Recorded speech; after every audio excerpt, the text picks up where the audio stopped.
โอ้ไล่หลายตัวพี่น้องเอ้ยพี่นายนี่รักเก่งแล้วเวียดพี่น้องเอ้ยคนเวียดมาหาจุ๊บจักรจันอยู่ลาวได้ประมาณจักโตแล้วนี่ไม่ลอยตาให้100 ป่ายแล้วของห้าวก็ได้อยู่บางบ่ฮอดด้อยหรอกพี่น้องเอ้ยใส่ของเอาไปโอ้หลายคน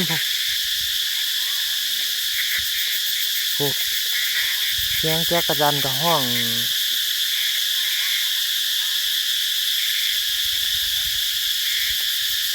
โอ้ของเราหลายเว้ย